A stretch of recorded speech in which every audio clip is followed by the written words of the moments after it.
जय हिंद प्यारे साथियों। ऑन एग्जाम जीके में आप सभी का स्वागत है।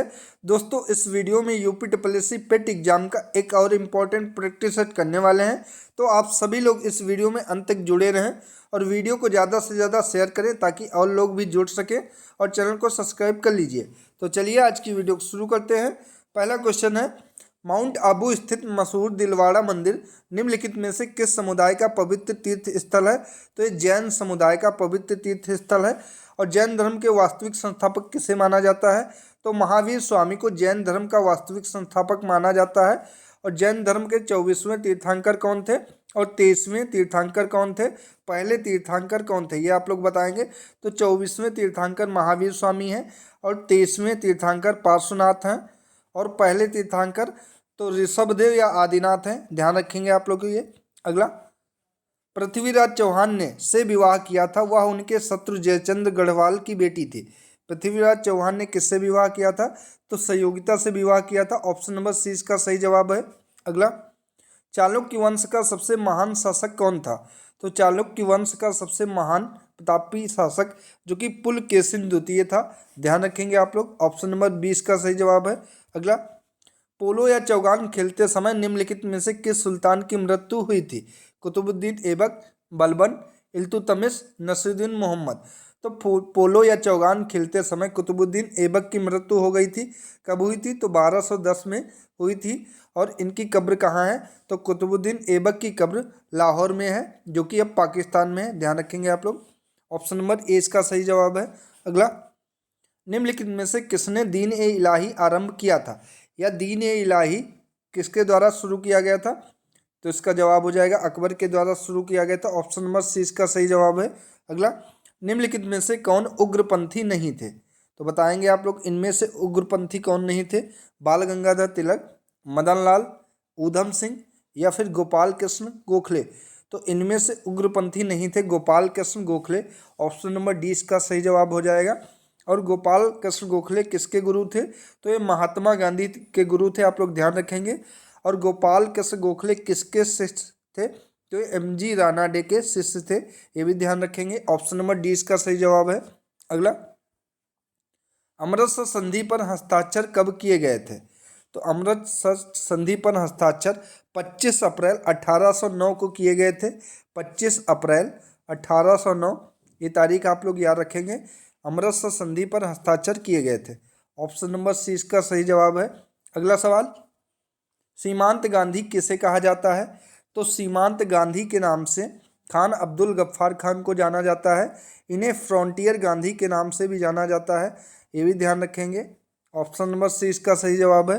अगला, निम्नलिखित में से किसने 1935 के अधिनियम के बारे में कहा था, एक कार जिसमें ब्रेक तो है पर इंजन नहीं? तो एक कथन किसके द्वारा कहा गया था? तो ये जवाहरलाल नेहरू के द्वारा कहा गया था। ऑप्शन नंबर ए इसका सही जवाब है। अगला, गणेश महोत्सव का प्रारंभ किसने किया था? महात्मा गांधी, लोकमान्य तिलक, पंडित नेहरू या फिर इंदिरा गांधी? तो गणेश महोत्सव का प्रारंभ लोकमान्य तिलक के द्वारा किया गया था। ऑप्शन नंबर 20 का सही जवाब है। अगला सवाल, यमुना नदी का उद्गम स्थान कहाँ है? तो यमुना नदी का उद्गम स्थान बंदरपूंछ है, जो कि यमुनोत्री हिमनद में है। ऑप्शन नंबर 20 का सही जवाब हो जाएगा। अगला सवाल, निम्नलिखित में से कौन सा एक सबसे सूखा स्थान है? तो भारत का सबसे सूखा स्थान लेह है, जो कि लद्दाख में है। ऑप्शन नंबर सी इसका सही जवाब हो जाएगा। और आप लोग बताएंगे भारत का सबसे ज़्यादा वर्षा वाला क्षेत्र कौन सा है और सबसे कम वर्षा वाला क्षेत्र कौन सा है? तो सबसे कम वर्षा वाला क्षेत्र हो जाएगा लेह और सबसे ज़्यादा वर्षा वाला क्षेत्र भारत का हो जाएगा मासिन राम, जो कि कहाँ किस राज्य में है? ये मेघालय राज्य में है, ये भी ध्यान रखेंगे आप लोग। अगला सवाल, सूची 1 एवं सूची 2 को सुमेलित कीजिए एवं नीचे दिए गए कूट से सही उत्तर चुनिए। सूची 1 में खनन क्षेत्र दिए गए हैं और सूची 2 में खनिज संपदा दी गई है। तो कालाहंडी ये कहाँ से किसकी है बताएंगे आप लोग। तो कालाहांडी जो कि बॉक्साइट की खान है। जावर ये किसकी है? तो ये जस्ता या सीसा की है। कोलार ये किसकी है? तो कोलार है सोना की, केजीएफ आप लोगों ने देखी होगी। मोसाबनी ये किसकी है? तो मोसाबनी है तांबा की। तो इसका सही जवाब क्या हो जाएगा? 3, 4, 1, 2। किस ऑप्शन में है 3, 4, 1, 2? तो ये ऑप्शन नंबर सी इसका सही जवाब है। अगला सवाल, दक्षिण एशिया का सबसे बड़ा मरुस्थल कौन सा है? अटाकामा, कोलोराडो, कालाहारी या फिर थार? तो दक्षिण एशिया का सबसे बड़ा मरुस्थल है थार का मरुस्थल। ऑप्शन नंबर डी इसका सही जवाब है। अगला सवाल है, निम्नलिखित नदियों में से कौन सी विषुवत रेखा को 2 बार काटती है?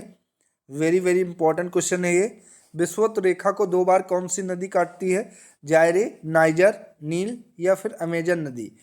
तो विषुवत रेखा को 2 बार नील नदी काटती है। ऑप्शन नंबर सी इसका सही जवाब है। अगला, मेक इन इंडिया पहल का शुभारंभ कब किया गया था? तो मेक इन इंडिया पहल का शुभारंभ सितंबर 2014 में किया गया था। ऑप्शन नंबर सी इसका सही जवाब है। अगला सवाल, राष्ट्रीय कृषि और ग्रामीण विकास बैंक नाबार्ड की स्थापना कब की गई थी? तो 1982 में की गई थी। और 1982 में कब की गई थी? तो 12 जुलाई और 1982 को नाबार्ड की स्थापना की गई थी। ध्यान रखेंगे आप लोग। ऑप्शन नंबर सी इसका सही जवाब है। अगला, भारत के केंद्रीय बजट में रेल बजट का किस वर्ष विलय किया गया? तो सबसे पहले रेल का बजट अलग से जारी किया जाता था, लेकिन 2017 से 17-18 से ये एक साथ जारी होने लगा केंद्र बजट के साथ। तो इसका सही जवाब हो जाएगा ऑप्शन नंबर ए। और बजट कब पेश किया जाता है? तो यह 1 फरवरी को पेश किया जाता है।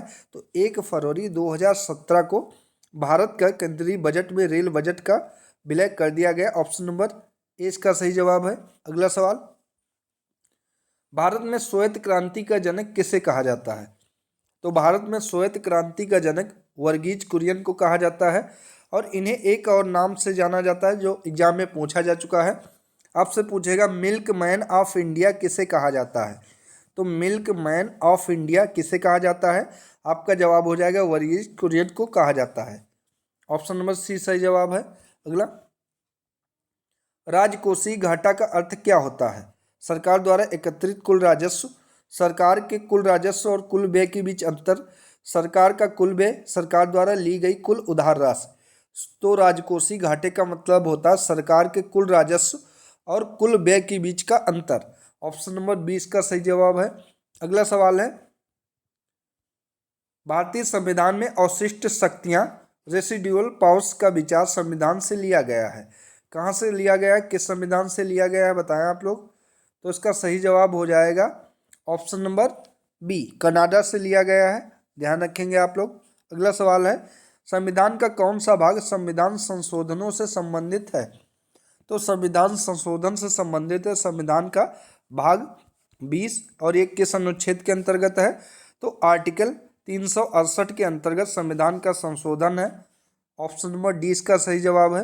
अगला क्वेश्चन, उत्तर प्रदेश की प्रथम महिला मुख्यमंत्री कौन थी? बताएंगे आप लोग इनमें से एनी बेसेंट, मायावती, विजय लक्ष्मी पंडित या फिर सुचेता कृपलानी। तो उत्तर प्रदेश की प्रथम महिला मुख्यमंत्री जो कि सुचेता कृपलानी थी। ऑप्शन नंबर डी इसका सही जवाब है। अगला सवाल, राष्ट्रपति मंत्रिपरिषद के सदस्यों को कैसे बर्खास्त कर सकते हैं? लोकसभा अध्यक्ष की सहमति से, आपात स्थितियों में, प्रधानमंत्री की सिफारिश पर या अपनी स्वयं की ओर से। तो राष्ट्रपति मंत्रिपरिषद के सदस्य को कैसे बर्खास्त कर सकते हैं? तो ये प्रधानमंत्री की सिफारिश पर कर सकते हैं। ऑप्शन नंबर सी इसका सही जवाब होगा। अगला सवाल, भारतीय संविधान के अनुसार सरकार के कितने अंग हैं? तो भारतीय संविधान के अनुसार सरकार के 3 अंग हैं। कौन कौन से हैं आप लोग बताएंगे? तो इसमें हो जाएगा राष्ट्रपति, लोकसभा व राज्यसभा। ऑप्शन नंबर सी इसका सही जवाब है। अगला, डायोप्टर निम्नलिखित में से किसकी एसआई इकाई है? इंपॉर्टेंट क्वेश्चन है। डायोप्टर किसकी इकाई है बताएंगे आप लोग। तो ये लेंस की क्षमता की इकाई है। ऑप्शन नंबर सी इसका सही जवाब है। और आप लोग बताएंगे निकट दृष्टि दोष में कौन सा लेंस यूज करते हैं और दूर दृष्टि दोष में कौन सा लेंस यूज करते हैं, बताएंगे आप लोग। तो निकट में अवतल दर्पण का प्रयोग किया जाता है और दूर दृष्टि में उत्तल दर्पण का प्रयोग किया जाता है। ये ध्यान रखेंगे आप लोग। अगला सवाल है, यदि एक लोलक निर्वात में दोलन करता है तो इसकी समयावधि क्या होती है? घट जाती है, बढ़ जाती है, परिवर्तित रहती है, पहले बढ़ती है तथा फिर घटती है। तो यदि एक लोलक निर्वात में दोलन करता है तो इसकी समयावधि अपरिवर्तित रहती है, कोई उस पर अंतर नहीं होता। ऑप्शन नंबर सी सही जवाब है। अगला सवाल है, निम्नलिखित में से बेकिंग सोडा का रासायनिक नाम क्या है? तो बेकिंग सोडा का रासायनिक नाम है सोडियम हाइड्रोजन कार्बोनेट। तो ये सोडियम हाइड्रोजन कार्बोनेट जो कि बेकिंग सोडा का रासायनिक नाम है, ध्यान रखेंगे। ऑप्शन नंबर बी सही जवाब है। अगला, नियासिन जो विटामिन बी कॉम्प्लेक्स ग्रुप का एक विटामिन है की कमी से कौन सा रोग हो जाता है? तो नियासिन जो विटामिन बी कॉम्प्लेक्स ग्रुप का एक विटामिन है कि कमी से कौन सा रोग हो जाता है?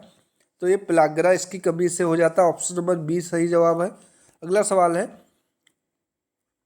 हिंदी का क्वेश्चन करते हैं यहाँ पे। कवि का स्त्रीलिंग क्या है? बताएंगे आप लोग। कवित्री, कवित्री, कवयित्री या कवियित्री? तो कवि शब्द का स्त्रीलिंग है कवयित्री। ऑप्शन नंबर सी सही जवाब है। अगला सवाल है, पैर शब्द का समानार्थी नहीं है। पद, चरण, नव, पग। तो इनमें से समानार्थी शब्द कौन सा है, एक बार फिर पढ़ते हैं। पद, चरण, पग, ये तीनों पैर शब्द के समानार्थी है लेकिन नव नहीं है। तो ऑप्शन नंबर सी इसका सही जवाब हो जाएगा। अगला सवाल है, कौन सा शब्द बिजली का पर्याय है या बिजली का पर्यायवाची कौन सा शब्द है? सरूरी, तनिया, रमणी, दामिनी। तो इनमें से बिजली शब्द का पर्यायवाची है जो कि दामिनी है। ऑप्शन नंबर डी सही जवाब है। अगला क्वेश्चन, निम्नलिखित में से अशुद्ध वाक्य क्या है? सबसे पहले वाक्यों को पढ़ते हैं। गौतम ऋषि की पत्नी का नाम अहिल्या था। इस कार्य में बहुत विलंब हो गया। रसगुल्ला बहुत स्वादिष्ट है। एक गुलाब की माला खरीद लेना। तो इनमें से सही वाक्य है एक गुलाब की माला खरीद लेना। ऑप्शन नंबर डी सही जवाब है। अगला, जो युद्ध में स्थिर है उसे क्या कहते हैं? तो जो युद्ध में स्थिर है उसे युधिष्ठिर कहा जाता है। ऑप्शन नंबर सी सही जवाब है। अगला क्वेश्चन है, फरवरी 2022 में शुरू किए गए सार्वभौमिक टीकाकरण कार्यक्रम सघन मिशन इंद्रधनुष 4.0 को राज्यों केंद्र शासित प्रदेशों के कितने जिलों में संचालित किया जाएगा? बताएंगे आप लोग कितने जिलों में संचालित किया जाएगा? तो ये 416 जिलों में संचालित किया जाएगा। ऑप्शन नंबर सी सही जवाब है। अगला, फरवरी 2022 में किस सुरंग को 10,000 फीट से अधिक की ऊंचाई पर स्थित सबसे लंबी राजमार्ग सुरंग के रूप में वर्ल्ड बुक ऑफ रिकॉर्ड द्वारा मान्यता दी गई है? तो ये मान्यता दी गई है अटल सुरंग को। ऑप्शन नंबर डी इसका सही जवाब है, ध्यान रखेंगे आप लोग।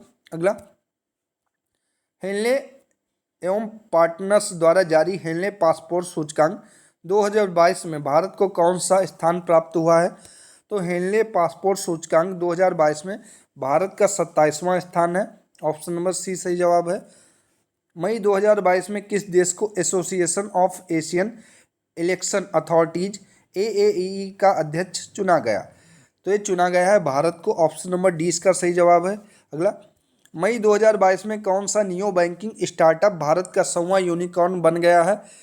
बताएंगे आप लोग कौन सा यूनिकॉर्न बन गया है 100वां? तो ये ओपन बन गया है। ऑप्शन नंबर बी सही जवाब है। अगला सवाल है, अंतर्राष्ट्रीय ऊर्जा एजेंसी की एक रिपोर्ट के अनुसार भारत वर्ष 2026 तक विश्व के तीसरे सबसे बड़े इथेनॉल उपभोक्ता के रूप में किस देश को पीछे छोड़ेगा? तो ये चीन को पीछे छोड़ेगा। ऑप्शन नंबर ए सही जवाब है। अगला सवाल, उत्तर प्रदेश के किस शहर में स्किल इंडिया अंतर्राष्ट्रीय केंद्र की स्थापना की जाएगी? तो स्किल इंडिया अंतर्राष्ट्रीय केंद्र की स्थापना वाराणसी शहर में की जाएगी। ऑप्शन नंबर सी सही जवाब है। इंपॉर्टेंट क्वेश्चन है आपके पेट के एग्जाम के लिए कि उत्तर प्रदेश के किस शहर में स्किल इंडिया अंतर्राष्ट्रीय केंद्र की स्थापना की जाएगी? तो वाराणसी में की जाएगी। इंपॉर्टेंट है। नवंबर 2021 में प्रधानमंत्री नरेंद्र मोदी ने पूर्वांचल एक्सप्रेसवे का उद्घाटन किया। इस एक्सप्रेसवे के संबंध में विकल्प में कौन सा तथ्य सही नहीं है? पिछले भी प्रैक्टिस सेट में ये कर चुके थे। 16 नवंबर 2021 को प्रधानमंत्री नरेंद्र मोदी ने पूर्वांचल एक्सप्रेसवे का उद्घाटन किया, ये सही है। इस एक्सप्रेसवे की लंबाई 340.824 किलोमीटर, लगभग 341 किलोमीटर, ये भी सही है। यह एक्सप्रेसवे बलिया के मंदारिया गांव तक बनाया गया है, तो ये भी सही है। ये गलत है, मंदारिया तक बनाया गया है। अगला है, इस एक्सप्रेसवे पर सुल्तानपुर जिले में एक हवाई पट्टी निर्मित की गई है। तो क्या इसका सही जवाब हो जाएगा? तो ऑप्शन नंबर सी इसका सही जवाब हो जाएगा। इससे रिलेटेड ये सही नहीं है कि यह एक्सप्रेसवे बलिया के मंदरिया गांव तक बनाया गया है। बाकी तीनों सही हैं। ऑप्शन नंबर सी इसका करेक्ट है। अगला, टोक्यो ओलंपिक 2020 में भारतीय पदक विजेताओं के संबंध में विकल्प में कौन सा तथ्य सही नहीं है। सबसे पहले पढ़ते हैं, टोक्यो ओलंपिक 2020 में भारत की तरफ से पहला पदक लवलीना बोर्गोहेन ने जीता है, ये सही नहीं है। पीवी सिंधु ने महिलाओं की बैडमिंटन स्पर्धा के एकल वर्ग में कांस्य पदक जीता है, सही। भारतीय पुरुष हॉकी टीम ने फील्ड हॉकी स्पर्धा में कांस्य पदक जीता है। नीरज चोपड़ा ने पुरुष भाला फेंक स्पर्धा में स्वर्ण पदक जीता है, तो ऑप्शन नंबर ए इसका करेक्ट जवाब हो जाएगा। अगला, अबू धाबी की राजधानी क्या है, तो अबू धाबी की राजधानी है यूनाइटेड अरब अमीरात, ऑप्शन नंबर ए इसका सही जवाब है। नीदरलैंड की राजधानी, तो नीदरलैंड की राजधानी एम्स्टर्डम है, ध्यान रखेंगे। और दक्षिण कोरिया की राजधानी सियोल है, और इटली की राजधानी रोम है, ये ध्यान रखेंगे। अगला सवाल है, पुष्कर मेला कहाँ आयोजित किया जाता है, तो पुष्कर मेला राजस्थान राज्य में आयोजित किया जाता है, ऑप्शन नंबर डी इसका सही जवाब है। अगला, राष्ट्रीय रेल संग्रहालय कहाँ स्थित है, इंपॉर्टेंट क्वेश्चन है। तो राष्ट्रीय रेल संग्रहालय जो कि नई दिल्ली में स्थित है, ऑप्शन नंबर ए इसका सही जवाब है। अगला, निम्नलिखित में से कौन सा पुरस्कार उपन्यास के लिए दिया जाता है, भारत रत्न, बुकर पुरस्कार, पुलित्जर पुरस्कार, कोई भी विकल्प सही नहीं है। तो पुरस्कार उपन्यास के लिए दिया जाता है, बुकर पुरस्कार दिया जाता है, ऑप्शन नंबर 20 का सही जवाब है। अगला सवाल है, 1084 की माँ पुस्तक के लेखक कौन है, तो 1084 की माँ पुस्तक के लेखक हैं महाश्वेता देवी, ऑप्शन नंबर 20 का सही जवाब है। अगला, भारतीय संसद में कितने सदन हैं, तो भारतीय संसद में 2 सदन हैं, लोकसभा और राज्यसभा। आप लोग बताएंगे उच्च सदन कौन सा है और निम्न सदन कौन सा है। तो उच्च सदन है राज्यसभा और निम्न सदन है लोकसभा। राज्यसभा को भंग नहीं किया जा सकता और लोकसभा को भंग किया जा सकता है। लोकसभा किस अनुच्छेद के अंतर्गत आता है और राज्यसभा किस अनुच्छेद के अंतर्गत आता है, आप लोग बताएंगे। तो राज्यसभा है अनुच्छेद 80 के अंतर्गत और लोकसभा है अनुच्छेद 81 के अंतर्गत, ध्यान रखेंगे ये। अगला, 57वां ज्ञानपीठ पुरस्कार किसे प्रदान किया गया है, तो ये ज्ञानपीठ पुरस्कार प्रदान किया गया है 57वां दामोदर मावजो को, ऑप्शन नंबर ए इसका सही जवाब है। और 56वां किसे प्रदान किया गया, तो 56वां प्रदान किया गया है नीलमणि फूफन जूनियर को, ये भी ध्यान रखेंगे। अगला, मार्च अप्रैल 2022 में इटली में आयोजित 45वीं विश्व ब्रिज चैंपियनशिप 2022 सीनियर टीम श्रेणी में किस देश ने रजत पदक जीता है, तो बताएंगे आप लोग। मार्च 2022 में इटली में आयोजित 45वीं विश्व ब्रिज चैंपियनशिप 2022 में सीनियर टीम श्रेणी में किस देश ने रजत पदक जीता है, तो ये भारत ने जीता है, ऑप्शन नंबर 20 का सही जवाब है। अगला क्वेश्चन है, गणतंत्र दिवस परेड 2022 में किस राज्य की झांकी को सर्वश्रेष्ठ झांकी का पुरस्कार प्रदान किया गया है, तो ये उत्तर प्रदेश की झांकी को सर्वश्रेष्ठ झांकी पुरस्कार प्रदान किया गया है। इंपॉर्टेंट क्वेश्चन है पेट एग्जाम के लिए, आपके यूपी का है। तो दोस्तों ये थी आज की इम्पोर्टेंट वीडियो अगर आप सभी को अच्छी लगी हो तो वीडियो को लाइक करें और वीडियो को ज़्यादा से ज़्यादा शेयर करें और चैनल को सब्सक्राइब कर लीजिए। धन्यवाद।